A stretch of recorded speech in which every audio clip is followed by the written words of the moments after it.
ఇలా సెక్రటేరియట్ లో రాష్ట్ర కేబినెట్ కీలక భేటీ, న్యాయ నిపుణుల కమిటీ ఇచ్చే రిపోర్టు పైనే ప్రధాన చర్చ, మంత్రులందరి అభిప్రాయాలకు తగ్గట్టు ముందుకు అంటూ బీసీ కోటా స్థానిక ఎన్నికలే ఎజెండా అంటూ ఇలా కేబినెట్ భేటీలో మనం సాయంత్రం కూడా లైవ్ పెట్టుకునే ప్రయత్నం చేద్దాం, లేదా అప్డేట్ ఇస్తా ఖచ్చితంగా. 3 గంటలకు పెట్టేటువంటి మీటింగ్ లో వీళ్ళు ఏమంటున్నారంటే ఇక బీసీ కోటా ఫైనల్ చేసి స్థానిక ఎన్నికలకు ఎట్లా పోదాము అనేది ఇలా ఎజెండా పెట్టుకున్నారు. బీసీ రిజర్వేషన్ల స్థానిక సంస్థల ఎన్నికలే ప్రధాన ఎజెండాగా గురువారం రాష్ట్ర కేబినెట్ సమావేశం జరగనుంది. సెక్రటేరియట్ లో సీఎం రేవంత్ రెడ్డి అధ్యక్షతన మధ్యాహ్నం 3 గంటలకు ఈ భేటీ ప్రారంభం కానుంది. బీసీ రిజర్వేషన్ అంశంపై న్యాయ నిపుణుల కమిటీ ఇచ్చే నివేదికపై ఇందులో చర్చించి లోకల్ బాడీ ఎన్నికల నిర్వహణకు సంబంధించిన కీలక నిర్ణయం తీసుకున్నట్లు తెలిసింది. ప్రత్యేకించి సుప్రీంకోర్టు గత తీర్పులు మొత్తం రిజర్వేషన్లు 50% మించొద్దంటూ హైకోర్టు ఇచ్చిన మధ్యంతర ఉత్తర్వుల స్టే నేపథ్యంలో కమిటీ ఎలాంటి రిపోర్ట్ ఇవ్వనుంది, ప్రభుత్వం ఏ నిర్ణయం తీసుకోబోతుంది అన్నది ఆసక్తికరంగా మారింది అంటూ ఇక్కడ గడువు అయితే ముగిసిపోయింది. చూడు ఒకసారి, సెప్టెంబర్ 30తోనే ముగిసిన హైకోర్టు గడువు. వాస్తవానికి స్థానిక సంస్థల ఎన్నికలను సెప్టెంబర్ 30లోగా ముగించాలని గతంలోనే హైకోర్టు ఆదేశించింది. గతంలో హైకోర్టు చెప్పింది లాస్ట్ మంత్ 30th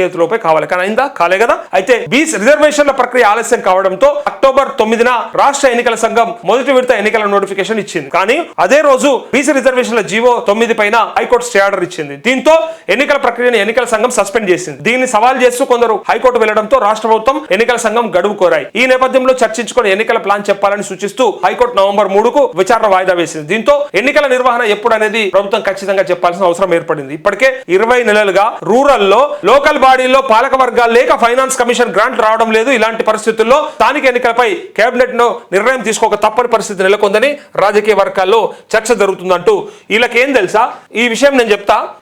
పట్టినట్టు 42%తోనే వెళ్ళాలనేది వీళ్ళ లెక్క. కానీ కోర్టుల్లో చెల్లకపాయే, బయట జనాలు అదే ఎక్స్పెక్ట్ చేయబట్టి ప్రభుత్వము పంపించినటువంటి జీవో పైన అంటే గవర్నమెంట్ ఆర్డినెన్స్ పైన సంతకం కాకపాయ, బిల్లు తెస్తే సంతకం కాకపాయ. ఇప్పుడు వీళ్ళకి క్లారిటీ లేదు, ఆర్డినెన్స్ పని చేయకపాయ, జీవో తెస్తే పని చేయకపాయ, మనం నిర్ణయం తీసుకుందామంటే కుదరకపాయ. జనాలలోనేమో ఎక్స్పెక్టేషన్ పెడుతుంది. ఇగో ఇది అసలు ముచ్చట. అసలు దొంగలు ఎవరంటే కాంగ్రెస్ వాళ్ళే. నిజంగా చెప్పాలంటే ఇప్పుడు ఇస్తా అని హామీ ఇచ్చినప్పుడు నీతో అవుతుందా కాదా కూడా చూసుకోవాలి కదా. తీసుకొచ్చి ముందర పెట్టి మేము చేద్దాం అనుకున్నాం కానీ ఇక చేయనిస్తలేరని వేరేటోళ్ళను దొంగలను చిత్రీకరించే ప్రయత్నం మీరు చేస్తూ ఉన్నారు. కానీ అసలు దొంగలు ఎవరనేది ప్రజలకు తెలుస్తారా? మీరు ప్రభుత్వంలోకి వస్తే ఖచ్చితంగా 42% రిజర్వేషన్ ఇస్తామని చెప్పి ఆనాడు కామారెడ్డి డిక్లరేషన్లో పెట్టి ఇలా దాన్ని ఎట్లయినా సరే చేస్తామని చెప్పి ముందరికి తీసుకొచ్చి మరి చేయకుండా వదిలేస్తే ఇప్పుడు దీన్ని మీ చేసే చిత్తశుద్ధిని అనుమానించాలనా, లేదంటే చేయనివ్వనటువంటి బీజేపీ ప్రభుత్వాన్ని అనుమానించాలనా చెప్పండి.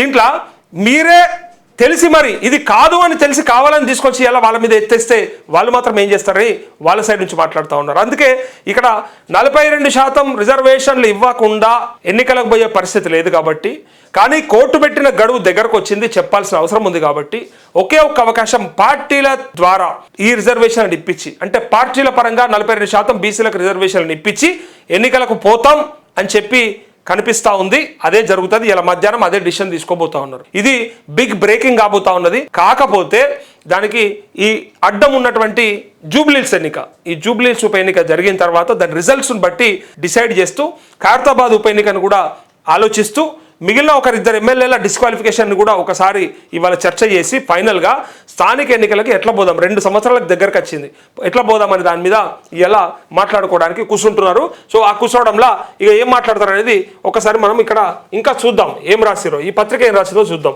తాజాగా ఓ పిటిషన్ విచారణ సందర్భంగా స్థానిక ఎన్నికల నిర్వహణపై ఎలాంటి చర్యలు తీసుకోబోతున్నారో ప్రభుత్వం రాష్ట్ర ఎన్నికల సంఘం చర్చించుకొని తనకు తెలియజేయాలని హైకోర్టు స్పష్టం చేసింది. దీనిపై విచారణ నవంబర్ 3న జరగనుంది. ఇప్పటికే బీసీల రిజర్వేషన్ల అమలు కోసం చేపట్టిన కులగణన సర్వే, బీసీ డెడికేటెడ్ కమిషన్ నివేదిక, హైకోర్టు ఇచ్చిన స్టే, సుప్రీంకోర్టు డిస్మిస్ ఆర్డర్ వాదనల సందర్భంగా న్యాయమూర్తులు లేవనెత్తిన అంశాలు, చేసిన వ్యాఖ్యలు వంటివన్నింటినీ మంత్రివర్గ సమావేశంలో చర్చించి మంత్రులందరి అభిప్రాయాలను పరిగణలోకి తీసుకున్నాకే సీఎం రేవంత్ రెడ్డి ఓ నిర్ణయానికి రానున్నట్టు తెలుస్తోంది.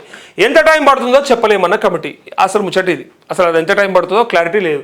బీసీలకు 42% రిజర్వేషన్ల అంశం న్యాయస్థానంలో తేలేందుకు ఎంత సమయం పడుతుందో చెప్పలేని పరిస్థితి నెలకొందని న్యాయ నిపుణుల కమిటీ నివేదించినట్టు తెలిసింది. స్థానిక సంస్థల్లో బీసీ రిజర్వేషన్లను 42%కి పెంచుతూ సర్కారు తెచ్చిన జీవో 9పై హైకోర్టు స్టే విధించింది. దీనిపై అటు ప్రభుత్వానికి ఇటు ప్రతివాదులకు కలిపి 6 వారాల గడువు ఇచ్చింది. జీవో 9 మధ్యంతర స్టేపై ప్రభుత్వం సుప్రీంకోర్టు వెళ్ళగా హైకోర్టులోనే తెలుసుకోవాలని స్పష్టం చేసి పిటిషన్ డిస్మిస్ చేసింది. ఈ సందర్భంగా మొత్తం రిజర్వేషన్లను 50% మించకుండా నిర్వహించకుండా ఎన్నికలు నిర్వహించుకోవాలని ఇక్కడ వ్యాఖ్యానించింది. అటు హైకోర్టులోనూ ఇటు జీవో 9పై స్టేకు సంబంధించిన అంశం నవంబర్ 2వ వారం కల్లా విచారణకు వచ్చే అవకాశం ఉంది. ఈ క్రమంలో పూర్తి స్థాయి విచారణకు ఎన్ని రోజులు పడుతుందో చెప్పలేమని, ఒకవేళ హైకోర్టులో బీసీ రిజర్వేషన్లకు అనుకూలంగా తీర్పు వచ్చినా దీనిపై ప్రతివాదులు మళ్లీ సుప్రీంకోర్టు తలుపు తట్టే అవకాశం లేకపోలేదని న్యాయ నిపుణులు చెప్తున్నారు. అయితే గతంలో సుప్రీంకోర్టు ఇచ్చిన తీర్పులను బట్టి చూస్తే దీనిపై మళ్లీ స్టే ఇచ్చి విచారణ కొనసాగించే అవకాశం ఉందని అంటున్నారు. మరోవైపు రాష్ట్రపతి దగ్గర పెండింగ్ లో ఉన్న బీసీ బిల్లులు, గవర్నర్ దగ్గర పెండింగ్ లో ఉన్న పంచాయతీరాజ్ చట్ట సవరణ ఆర్డినెన్స్ సమయం దాటినా డీమ్ టు బి అప్రూవ్డ్ కింద ఆమోదం పైన అనుమానమే వ్యక్తమవుతుంది. వీటన్నింటినీ పరిగణలోకి తీసుకుంటే బీసీ రిజర్వేషన్లకు చట్టబద్ధత అంశం ఇప్పట్లో తేలేలా లేదని, న్యాయ పోరాటం చేస్తే ఏదో ఒక దశలో ప్రభుత్వానికి అనుకూలంగా తీర్పు వచ్చే అవకాశం ఉందని న్యాయ నిపుణులు కమిటీలో తన రిపోర్టులో పేర్కొన్నట్లు విశ్వసనీయంగా తెలిసింది అంటూ ఇక్కడ ఆ ఎన్నికల సుట్టే వీళ్ళకు ఉరి పడిపోయింది. వీళ్ళు ముందుకు పోతే ఒకటి, వెనకకు పోతే ఒకటి అన్నట్టుగా క్లారిటీ ఉంది. ఎందుకంటే పోతే ఇచ్చిపోవాలి, పోకపోతే ఎన్ని రోజులు పోరు. ఇంకా మీకు ఈ స్థానిక సంస్థల ఎన్నికలు కూడా పెట్టచాతనైతే లేదా అని అంటా ఉన్నారు. ఈవెన్ కోమటిరెడ్డి రాజగోపాల్ రెడ్డి కూడా ఒక మాట అన్నట్టుగా విన్నాం. నేనే మంత్రి అయ్యి ఉంటే ఈ పాటికి ఎన్నికలు పెట్టిపించటోని అన్నట్టుగా మాట్లాడంటే పెట్టేటోని అని చెప్పి అంటా ఉన్నాడు. సరే, ప్రభుత్వం అంతా కలిసి నిర్ణయం తీసుకుంటేనే జరుగుతుంది. కానీ ఇక్కడ నిజంగా గ్రామాల పరిస్థితి అయితే బాగలేదు. ఎవరు అవునన్నా కాదన్నా అక్కడ ఇష్యూస్ అయితే చాలా ఉన్నాయి, పెండింగ్ లో ఉన్నాయి. ఎందుకంటే పాలక వర్గాలు లేకపోతే అక్కడ ఏం పనులు జరగవు, ఏ డెవలప్మెంట్ ఉండదు. ఆ సమస్యలు అట్నే పడున్నాయి. పైగా పాత వాళ్ళ బిల్లులకు మాత్రం క్లియరెన్స్ కి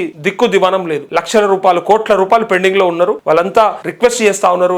లాస్ట్ కి అన్న కమిషన్ ఇచ్చైనా సరే తెచ్చుకుందాం, ఎవరికన్నా ఓన్ బొందకన్నా పైసలు పెట్టన్నా తెచ్చుకుందామని బాధపడతా ఉన్నారు. ఎందుకంటే వాళ్ళు ఎక్స్పెక్ట్ చేసారు చేస్తే పనులు వస్తాయేమో డబ్బులని. ఇలా పనులు వస్తలేవు, ఆ డబ్బులు వస్తలేవు, పనులు కూడా లేవు. మళ్ళీ పనులు చేస్తాడే లేడు కదా, దిక్కే లేడు కదా ఎవడు. పాలక వర్గాలే లేవు, కేంద్ర ప్రభుత్వం ఇచ్చే గ్రాంట్లు కూడా వస్తలేవు. అందుకే పాలక వర్గాలు ఎక్కడికక్కడ పెడితే తప్ప మనకు అభివృద్ధి జరగదు. అది తెలిసి కూడా ఇలా ఎన్నికలకు పోతలేరు. అయితే ఇలా మధ్యాహ్నం 12 గంటలకు 3 గంటలకు అయ్యే ఆ కేబినెట్ భేటీలో వచ్చే అప్డేట్ ఏందో నేను చెప్తా.